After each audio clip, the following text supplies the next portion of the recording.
When the expedition to Travalis 4 began, the last thing Ethan expected was a connection.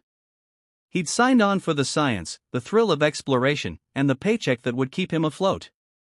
Yet as the landing craft descended into the misty pink atmosphere, Ethan found himself distracted not by the exotic flora and fauna, but by the presence of another human, a geologist named Carter, seated beside him, clutching his datapad. "Getting nervous?" Ethan teased, half smiling as the landing gear thudded into place. Carter glanced at him, pushing his glasses up his nose.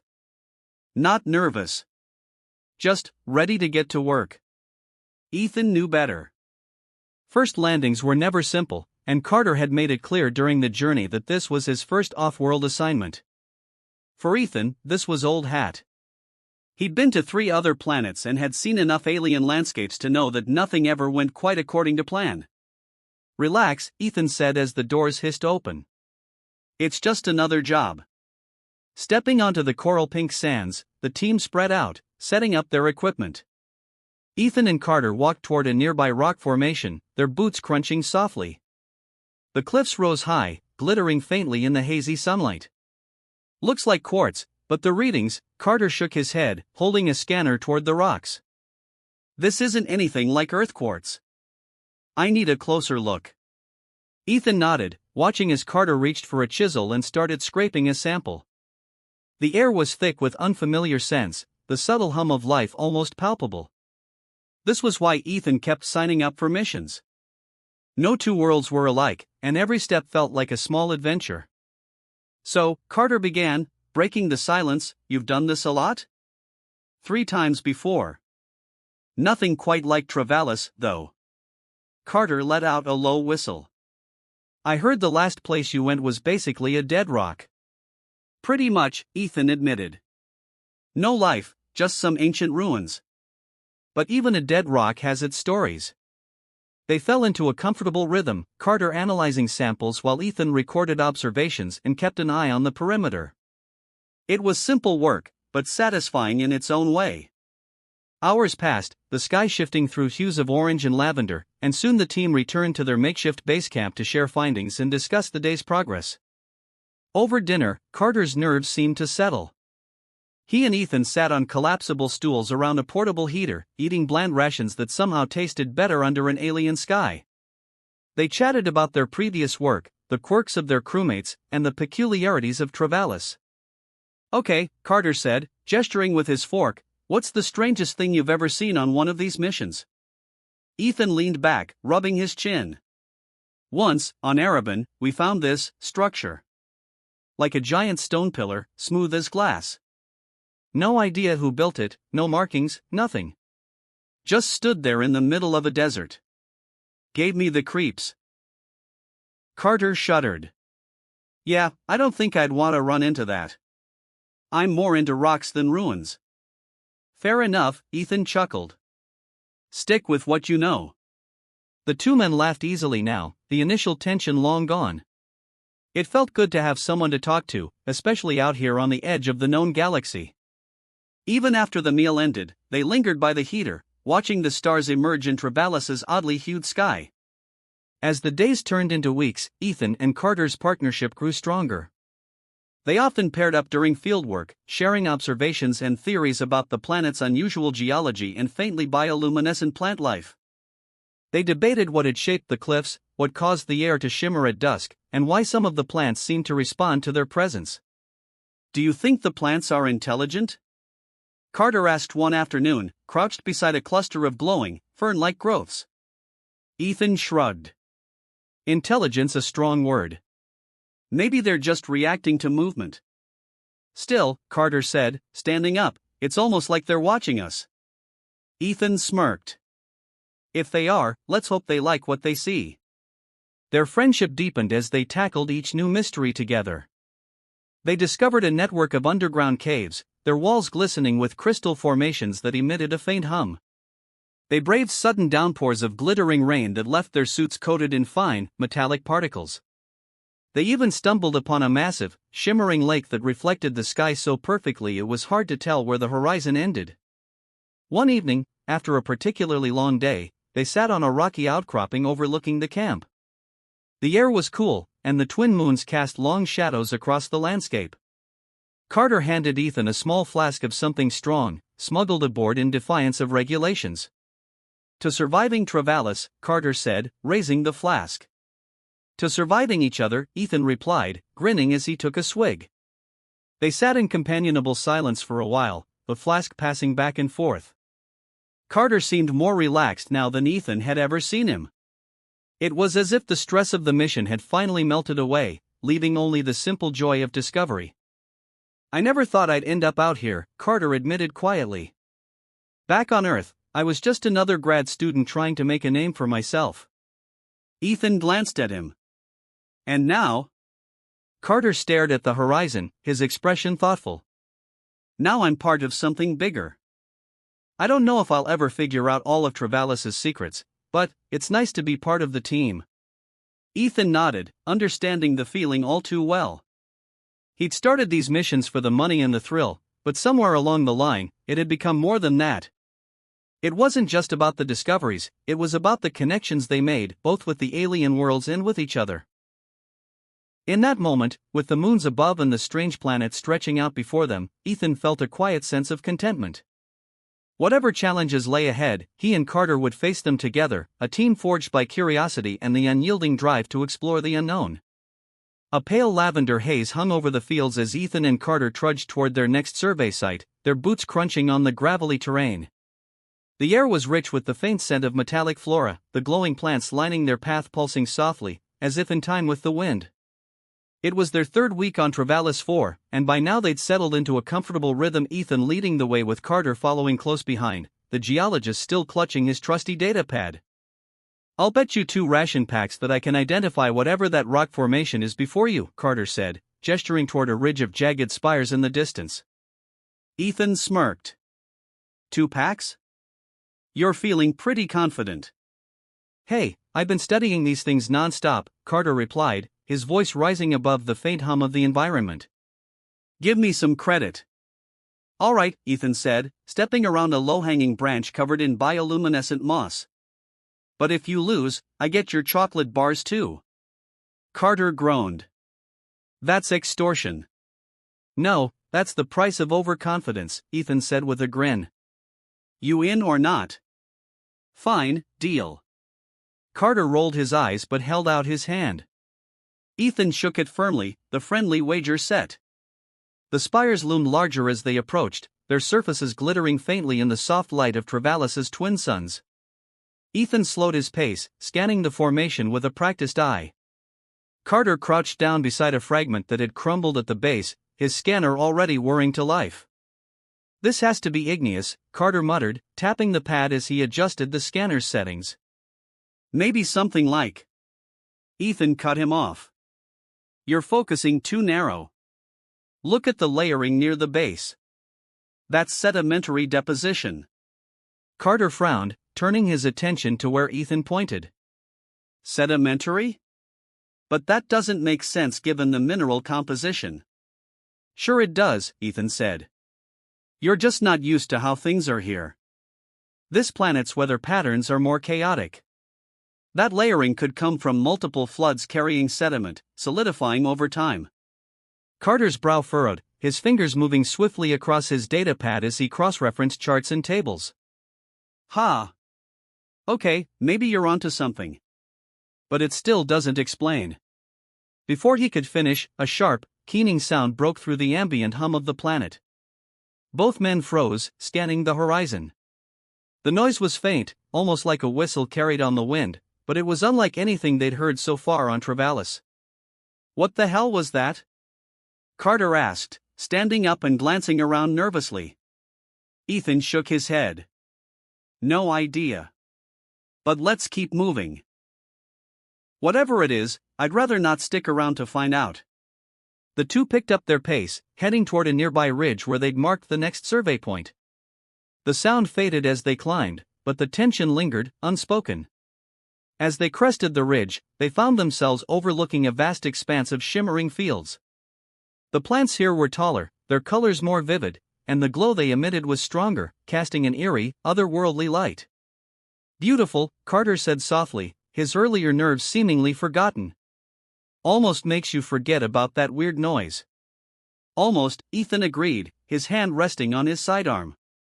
He wasn't one to jump at shadows, but something about this planet kept him on edge. He'd learned to trust his instincts on these missions, and right now, those instincts were telling him to stay alert. They worked in silence for a while, collecting samples and logging their findings. Carter muttered to himself as he examined a particularly unusual plant, its leaves shimmering in a rainbow of colors. Ethan, meanwhile, focused on mapping the area, his portable scanner projecting a holographic grid onto his datapad. "You think we'll ever really understand this place?" Carter asked, breaking the silence. Ethan looked up from his pad. "Maybe. But that's not the point." "What is the point, then?" Carter's voice was tinged with genuine curiosity. "Just being here. Seeing something no one's seen before. That's enough." Carter tilted his head, considering the answer. "Yeah, I guess you're right. It's pretty incredible." As they packed up their gear and started the trek back to camp, the earlier tension began to fade. They fell into a familiar back and forth, teasing each other about their bets and speculating about the planet's mysteries. By the time they reached the camp, it felt like just another day's work, albeit on a world unlike any other. Later that evening, as the two sat by the portable heater, Carter glanced at Ethan with a grin. "So, about those chocolate bars." "Don't push your luck," Ethan said, chuckling. "You lost fair and square." Carter sighed dramatically. Fine. I guess I can spare a couple." Ethan laughed, shaking his head. "You're not so bad, Carter." "Same to you, boss," Carter replied, raising an imaginary glass. "Here's to another day in paradise." The air was cooler than usual as Ethan and Carter trudged toward their next survey point. A pale mist clung to the alien trees, their thick, silver trunks disappearing into a canopy of soft, glowing leaves. The distant whir of wildlife echoed faintly, a reminder that Travalis 4 was very much alive and always watching. As they walked, Ethan glanced at Carter, who was adjusting his datapad settings yet again. "You know," Ethan said, breaking the silence, "for a guy who claims he hates bugs, you sure spend a lot of time scanning them." "Not bugs," Carter muttered, tapping at the screen. "Arthropod-like organisms. Completely different." Ethan smirked. "Yeah, because that makes them less creepy." Carter shot him a look, his glasses slipping down his nose slightly. "You ever see an earth spider with a bioluminescent exoskeleton and 5 legs?" "Can't say I have," Ethan admitted, stepping over a root that glowed faintly underfoot. "Doesn't make it any less gross." Carter sighed. "It's not about gross. It's about understanding. Everything here is connected, even the smallest creatures. If we can figure out how they fit into the ecosystem, we might understand the bigger picture." "Fair enough," Ethan said. "But if one of those things lands on me, it's getting squished." "You're impossible," Carter muttered, shaking his head but smiling faintly. They reached the edge of a clearing, where a small stream of iridescent liquid cut through the soil. Carter knelt by the stream, his scanner emitting a soft hum. Ethan stayed on his feet, watching the forest's edge. The trees shifted gently in the breeze, their leaves glinting like tiny stars. It was beautiful, in a strange way, like the whole planet was alive and aware of their presence. Carter held up a container filled with the strange liquid. This stuff could be a natural solvent. Maybe even a fuel source. Ethan raised an eyebrow. "You think it's safe to take back?" "That's what the lab team is for," Carter said, sealing the container carefully. "They'll test it and see if it's stable. Could be something valuable." Ethan nodded.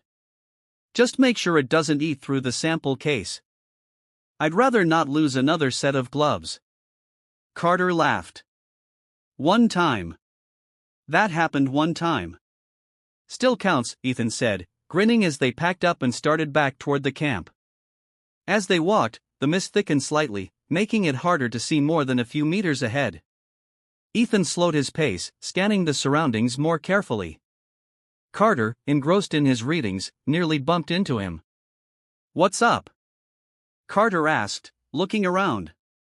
Nothing, Ethan said. Just feels different today. Quieter. Carter paused, listening. The usual hum of distant wildlife seemed muted. The air felt heavier, as if the planet itself was holding its breath. Maybe it's just the weather, Carter said, though his voice was uncertain.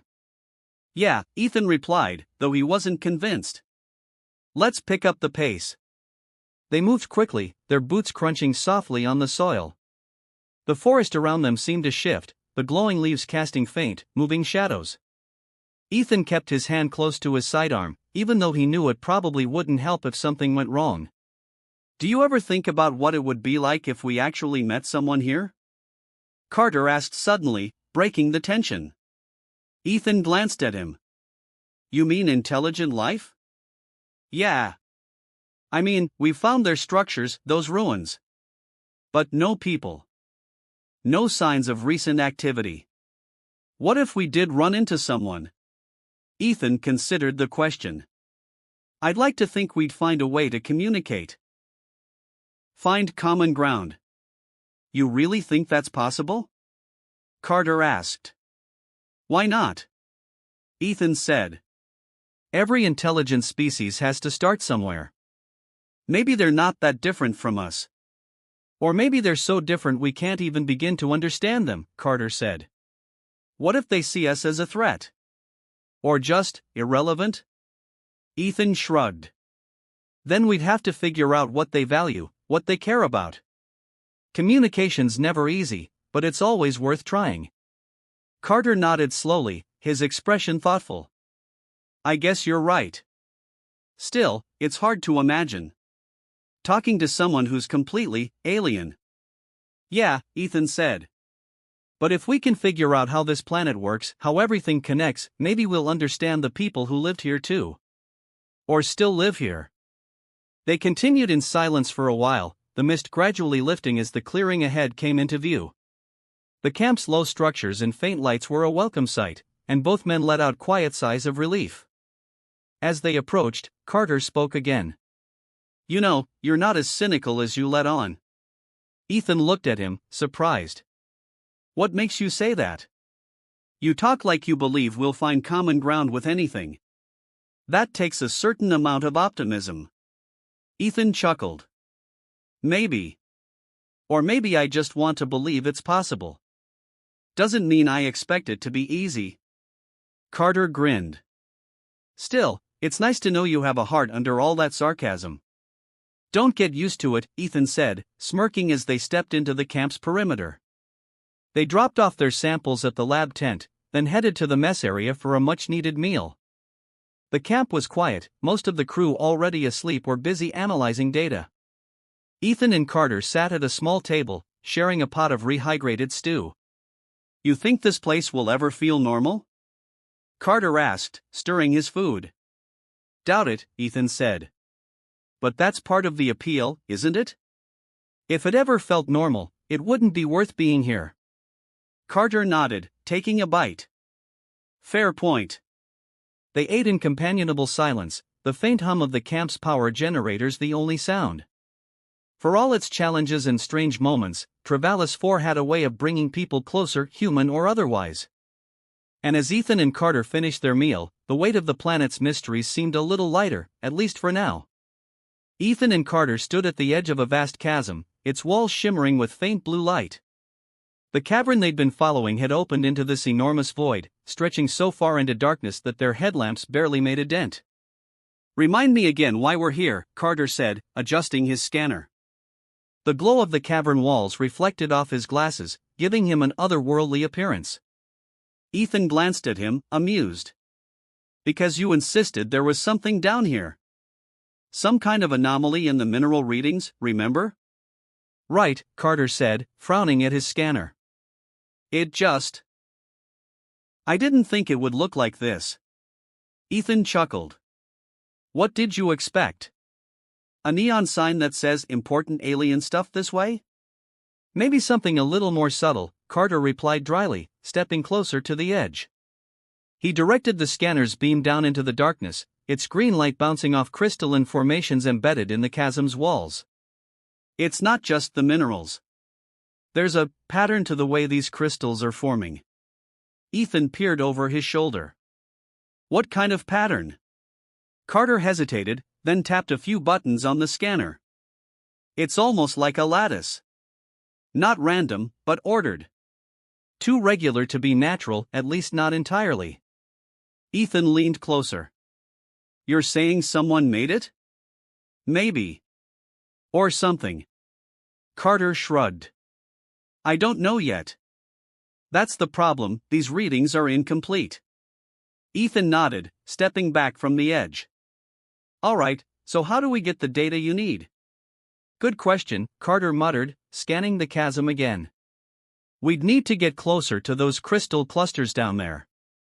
But the drop is, he pointed the scanner downward and winced. Let's just say I don't think our insurance covers it.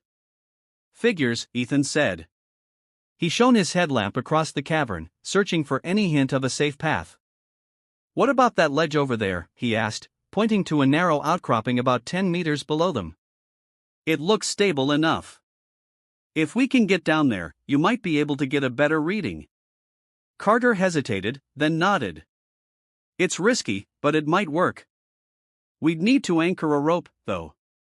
Ethan pulled a coil of climbing line from his pack, his movements practiced. Good thing I came prepared. You've got the harnesses, right? Yeah, Carter said, already digging through his gear. Let's just hope this ledge can hold both of us. You first. I'll belay. Why me? Carter asked, raising an eyebrow. Because you're the one who spotted the pattern, Ethan said, grinning. And because I know you'd never let me hear the end of it if I went first and it turned out to be nothing. Carter sighed but didn't argue. He clipped into the rope, tugged it twice to test the anchor, and slowly started his descent. Ethan held the line steady, keeping a close eye on his friend's movements. Almost there, Carter called up after a few tense moments. He reached the ledge and carefully unhooked himself from the line. Okay, your turn. Ethan clipped in and descended swiftly, his boots finding solid footing on the narrow ledge beside Carter. The two of them crouched low, the dim light of their headlamps glinting off the crystal clusters just a few meters away. Closer than I thought, Carter said, raising his scanner. This should work. Ethan crouched beside him, watching as the device collected data. The scanner emitted a soft hum, and its screen filled with lines of glowing text. Carter's brow furrowed as he scrolled through the information. What's it say? Ethan asked. Definitely not natural, Carter said, his voice low and steady. These crystals, they're growing along a grid. Almost like they're following a blueprint. A blueprint? Ethan repeated, frowning. You mean someone or something is controlling how they form? Carter nodded. It's possible. This lattice structure is too precise. If we had more time and the right equipment, I'd bet we could trace it back to a source. Ethan glanced back at the chasm, its depths still shrouded in darkness. Whatever's down there, it's not just random geology. No, Carter agreed. This could be evidence of an ancient structure. Or a processing facility. Maybe even a form of storage. Storage for what? Ethan asked. Carter shrugged. Energy? Data? Who knows? But the way these crystals align suggests intent. Ethan rubbed his chin, considering. All right. So what's the next step? We take what we've got and head back to the lab, Carter said. I need to run more detailed analyses, compare this data to what we've already found. If my hunch is right, this could be a major discovery. Ethan clapped him on the shoulder. Good work. Now let's get out of here before the ledge decides it's had enough of us. Carter chuckled nervously, glancing down at the abyss. Sounds good to me. The climb back up was slow but steady, each of them taking turns belaying and climbing. When they finally reached the top, they collapsed onto the cavern floor, catching their breath. Well, Carter said between gasps, that was something. Yeah, Ethan agreed, sitting up and brushing dirt off his gear. But it was worth it. You've got your data, and we're both still in one piece. Carter smiled faintly. Thanks for having my back out there. Couldn't have done it alone. Ethan nodded. That's what we're here for. Now let's get this data back to camp and figure out what it all means. Together, they packed up their gear and started the trek back toward the surface. The chasm and its strange crystals lingered in Ethan's mind, a puzzle waiting to be solved. Whatever lay hidden in the depths of Travalis 4, he knew they were just beginning to uncover its secrets, and it was a journey they wouldn't take alone. Back at the camp, the quiet hum of the power generators filled the air as Ethan and Carter sat hunched over a portable terminal. Carter's scanner was hooked up to the console, its readings slowly downloading into the main database. The low glow of the screen lit their faces, but Carter's furrowed brow and Ethan's impatient tapping against the table made it clear they were both feeling the weight of their latest find. So what exactly are we looking at here? Ethan asked, leaning closer. I'm not sure yet, Carter said, squinting at the screen. He tapped a few buttons, adjusting the parameters. But this pattern, it's almost like a signal. A repeating sequence. I just can't figure out what it's trying to say. Ethan crossed his arms. A signal? You mean something's broadcasting from those crystals? Maybe not broadcasting exactly, Carter replied, but definitely generating something. It's not random. The pattern's too structured. They stared at the screen as another set of data scrolled by. Carter scratched his head, his usual confidence replaced by growing uncertainty. I need more time. If I can map this out fully, I might be able to decode it. Take your time, Ethan said, though his tone suggested he was just as anxious to know the answer. I'll keep an eye on the perimeter. Carter nodded, already absorbed in the data. Ethan stepped outside the tent, letting the cool, misty air clear his mind.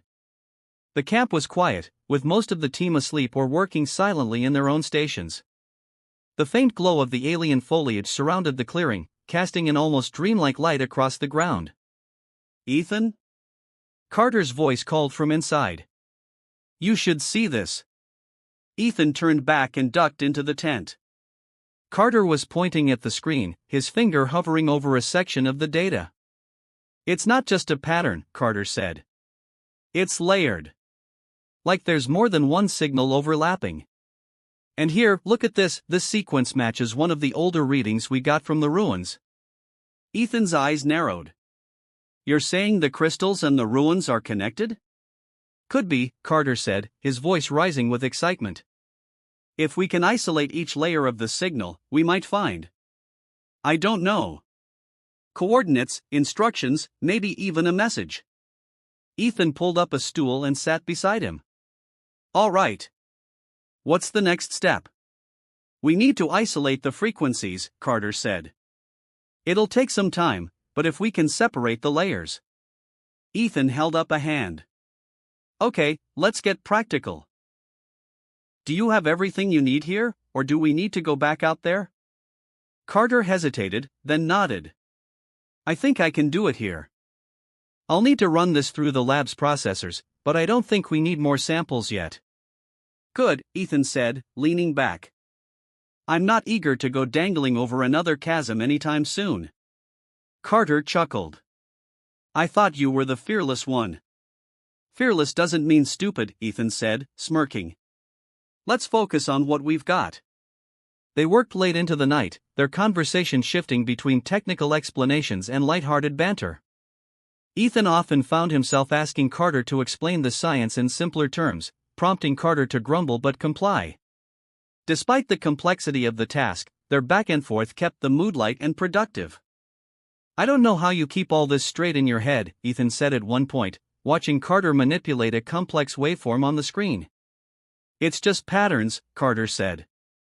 Once you learn to recognize them, they stop looking so random. Kind of like how you know which plants are safe to touch just by glancing at them.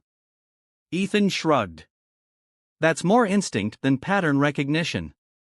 Maybe, but it's still a skill, Carter said, glancing at him. You've got a good eye for that kind of thing. Ethan snorted. Thanks. I'll add that to my resume, good at spotting dangerous plants. Carter laughed. Hey, don't knock it.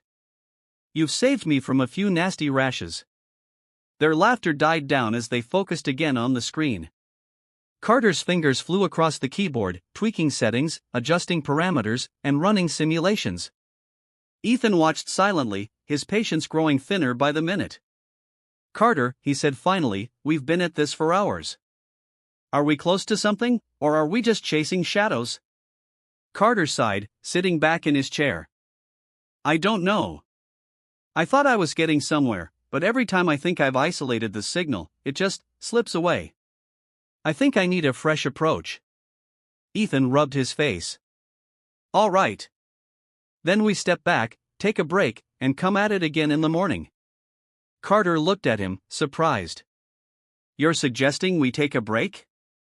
The guy who never stops moving? Even I know when to call it a night, Ethan said. We're not going to solve this if we're too tired to think straight. Carter hesitated, then nodded reluctantly. Fine. Let's get some rest. But first thing tomorrow, I'm diving back in. First thing tomorrow, Ethan agreed. I'll hold you to it. They shut down the terminal and stepped outside. The mist had cleared, leaving the camp bathed in the soft glow of Travalis's twin moons. The alien landscape seemed peaceful, almost serene. For a moment, the weight of their work didn't feel so heavy. Ethan, Carter said as they walked toward their respective tents, thanks for sticking with me on this. I know it's not your usual kind of work. Don't mention it, Ethan said. We're a team. Besides, you keep things interesting. Carter smirked. Well, I'll take that as a compliment. You should, Ethan said, grinning. See you in the morning. See you, Carter replied, stepping into his tent. As Ethan settled into his own tent, he couldn't help but wonder what they would find when they finally cracked the signals code. Travalis 4 had already proven to be full of surprises, and something told him this one would be their biggest discovery yet.